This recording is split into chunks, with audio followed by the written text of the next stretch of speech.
वाहेगुरु जी का खालसा, वाहेगुरु जी की फतेह। आज हम एक ऐसे गुरसिख के बारे में बताएंगे जिनके बिना सिख इतिहास अधूरा है। सिख गुरुओं के सबसे प्यारे सेवक बाबा बुड्ढा जी, जिन्होंने 113 वर्ष गुरु घर की निस्वार्थ सेवा की, जिन्होंने सिखों के पहले गुरु श्री नानक देव जी से लेकर छठे गुरु हरगोबिंद साहिब जी के दर्शन किए, 5 पातशाहियों की गुरुगद्दी की रस्म निभाने का उन्हें सौभाग्य प्राप्त हुआ। बीड़ बाबा बुड्ढा साहिब गुरुद्वारे में आज भी उनके दर पर अरदास करने वालों को पुत्रों की दातें मिलती हैं और मुंह मांगी मुराद पूरी होती है। आज उस महान सेवक बाबा बुड्ढा जी के जीवन से जुड़ी कुछ खास बातों को हम मिलकर जानेंगे। बाबा बुड्ढा जी का जन्म 1506 ईस्वी में कत्थू नंगल जिला अमृतसर में हुआ। कुछ वर्ष वहां रहने के बाद परिवार समेत आप जी गांव रमदास में आकर बस गए। एक बार धर्म का प्रचार करते हुए गुरु नानक देव जी भाई मर्दाना जी के साथ गांव रमदास पहुंचे।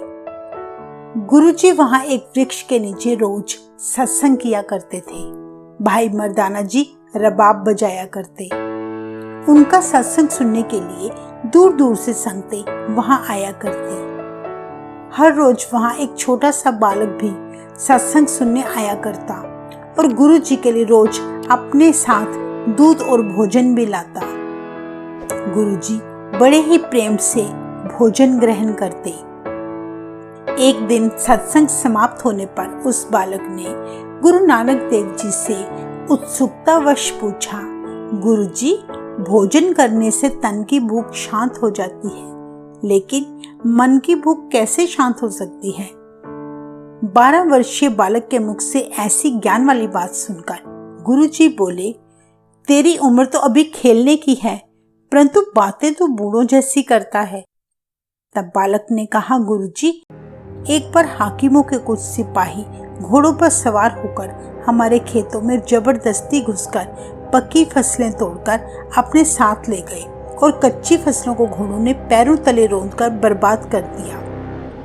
इस घटना ने मुझे सोचने पर मजबूर कर दिया कि जिस तरह कच्ची फसलों को पकने से पहले ही घोड़ों ने बर्बाद कर दिया, उसी तरह मौत का कोई भरोसा नहीं। ये तो बचपन में भी आ सकती है। मुझे डर है कहीं बिना भक्ति के यह जीवन बेकार ना हो जाए।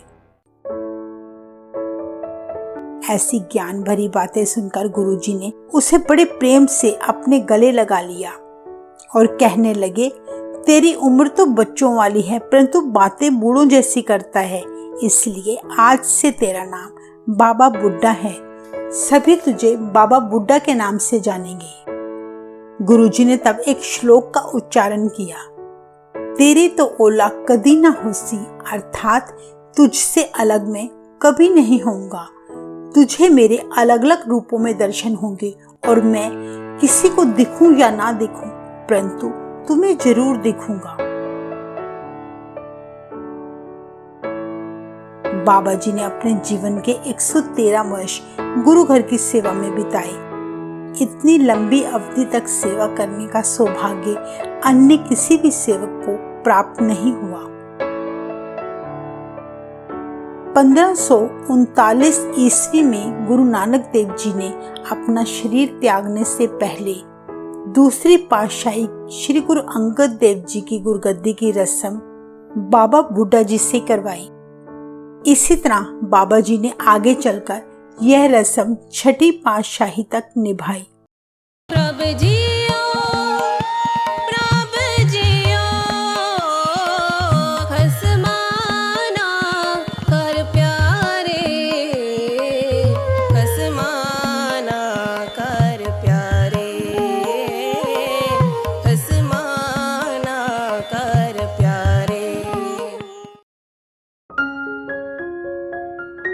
बाबा जी की सादगी, विनम्रता और सेवा भावना से खुश होकर 5वें गुरु श्री अर्जुन देव जी ने जब 1604 ईस्वी में पहली बार दरबार साहिब में आदि ग्रंथ की भीड़ रखी, तब उन्होंने पहला ग्रंथी बाबा बुड्ढा जी को बनाया। कहते हैं बाबा जी गुरु जी की आज्ञा अनुसार आदि ग्रंथ को अपने शीश पर बड़े सम्मान पूर्वक उठाकर श्री रामसर साहिब से चलकर श्री दरबार साहिब में पहुंचे। उस समय बाबा जी से पहला हुक्मनामा पढ़वाया गया। संतां के कारज आप खलोया, हर कंब करावण आया राम। तरत सुहावी ताल सुहावा, विच अमृत जल छाया राम। इतिहास में दर्ज है 5वें गुरु श्री अर्जुन देव जी के विवाह के काफी समय तक संतान न होने पर माता गंगा जी उदास रहने लगी, जिसे देखकर गुरुजी ने माता गंगा जी को बाबा बुड्ढा जी से संतान प्राप्ति का वरदान मांगने को कहा। माता गंगा को गुरुजी ने समझाते हुए कहा कि आप बड़ी सादगी और विनम्रता से वरदान मांगना। मिस्सी रोटी, प्याज, अचार और लस्सी खुद बनाकर नंगे पैर चलकर बाबा जी को भोजन करवाना। माता गंगा अपने पति की आज्ञा मानकर बाबा बुड्ढा जी के पास गईं। बाबा जी ने माता जी की सादगी और प्रेम भाव देखकर बड़े प्यार से भोजन ग्रहण किया और अपने हाथों से प्याज को मुक्की मारते हुए कहा, माता आप जी के घर महाप्रतापी और तेजस्वी बालक पैदा होगा, जो इस प्याज की तरह तुर्कों के सिर तोड़ देगा। कहते हैं कि 10 महीने बाद माता गंगा जी के घर महाप्रतापी और गुरु नानक देव जी की छठी जोत गुरु हरगोबिंद साहिब जी का जन्म हुआ। ऐसी मान्यता है कि आज भी कोई श्रद्धालु प्रेम से मिस्सी रोटी, प्याज, अचार और लस्सी लेकर बाबा जी के गुरुद्वारे बीड़ बाबा बुड्ढा साहिब में जाते हैं तो उसको अवश्य संतान की प्राप्ति होती है। यह बहुत सम्मान की बात है कि गुरु हरगोबिंद साहिब जी का नामकरण बाबा बुड्ढा जी ने किया। गुरु जी को शिक्षा दीक्षा बाबा जी के द्वारा मिली। इसके अलावा घुड़सवारी और शस्त्र विद्या में भी निपुण किया। 30 मई 1606 ईस्वी को गुरु अर्जुन देव जी की शहादत के बाद गुरु हरगोबिंद साहिब जी ने हरमंदिर साहिब में अकाल तख्त के निर्माण की सारी जिम्मेदारी बाबा बुड्ढा जी को सौंपी। 16वीं शताब्दी में श्री गुरु अंगद देव जी ने गुरुमुखी भाषा की रचना की। इस भाषा के प्रचार के लिए गुरु जी बच्चों को गुरुमुखी भाषा का ज्ञान दिया करते। तब बाबा बुड्ढा जी ने भी उनसे गुरुमुखी भाषा की शिक्षा ली। गुरु अंगद देव जी ने गुरुमुखी भाषा का विस्तार करने की जिम्मेदारी बाबा जी को सौंप दी, जो कि उन्होंने अपने जीवन के आखिरी पल तक निभाई। बाबा जी अपने जीवन के अंतिम कुछ वर्ष अपने गांव रमदास में बिताना चाहते थे, जिसके लिए उन्होंने गुरु हरगोबिंद जी से गांव जाने की आज्ञा मांगी और प्रार्थना की कि मेरे जीवन के आखिरी समय में आप अपने दास को दर्शन देने की कृपालता करना।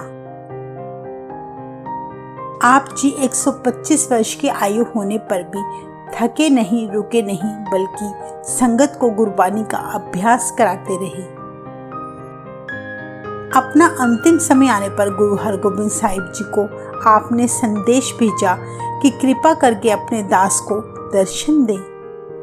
गुरु जी उसी पल गांव रमदास में पहुंचे और बाबा जी के चरण छुए।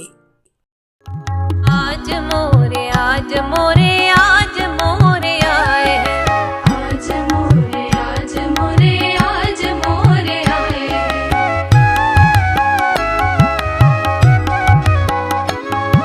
पवन पवित्र मित्र आज मोरे आए हैं, पवन पवित्र मित्र आज मोरे आए हैं, आज मोरे आज मोरे आज मोरे आए हैं। इस बात से पता चलता है कि सभी गुरुओं ने बाबा जी को सेवक ना मानकर बल्कि गुरु बराबर दर्जा दिया। बाबा जी के आखिरी पलों में श्री गुरु हरगोबिंद साहिब जी ने उनसे पूछा, आप जी पहली पातशाही से लेकर छठी पातशाही तक गुरुओं के साथ रहे और उनके अनमोल वचनों को अपने हृदय में धारण किया। इसलिए आप कृपा करके हमें बताएं कि सिक्खी कैसे कमाई जाती है। बाबा जी ने गुरु जी के आगे हाथ जोड़ते हुए कहा, मैं तो एक साधारण इंसान हूँ, मेरे पास इतनी शक्ति कहाँ जो आपके सवाल का जवाब दे सकूं। कृपा करके आप मेरी आखिरी इच्छा पूरी करें। केवल एक बार अपने मुख से कह दें, आपने अपने सेवक को बख्श दिया। तब गुरु जी ने कहा, गुरु नानक जिन सुनिया पेख्या से फिर गर्भास ना परियारे। अर्थात जिन मनुष्य ने गुरु नानक देव जी के उपदेश को सुना है, गुरु नानक देव जी के दर्शन किए हैं, ऐसे मनुष्य फिर कभी जन्म मरण के चक्रों में नहीं पड़ते, अर्थात वे मुक्त हैं। इस घटना से यह पता चलता है कि बाबा बुड्ढा जी जीते जी ही संसार समुद्र से पार हो गए। गुरु हरगोबिंद साहिब जी बाबा जी की इच्छा अनुसार सारी रात उनके ही पास बैठे रहे। अमृत समय बाबा जी ने जब अपना शरीर त्याग दिया, तब बाबा जी के मृत शरीर को गुरु जी ने खुद स्नान करवाकर अपने हाथों उनका दाह संस्कार किया। अमृतसर से 40 किलोमीटर दूर गांव रामदास में जहां बाबा जी ने आखिरी श्वास लिए, वहां उनकी याद में गुरुद्वारा श्री समाध बाबा बुड्ढा स्थापित है, जहां देश विदेश से संगतें आकर बाबा जी के स्थान पर नतमस्तक होती हैं। तो ये थी बाबा बुड्ढा जी के बारे में 15 खास बातें, जिसे हमने संक्षेप में बताया है। अगर आप बाबा जी की फुल लाइफ स्टोरी जानना चाहते हैं तो ऊपर दिए गए आई बटन पर क्लिक करके देख सकते हैं। ऐसे महान सेवक को हमारा कोटि कोटि प्रणाम। वाहेगुरु जी का खालसा, वाहेगुरु जी की फतेह।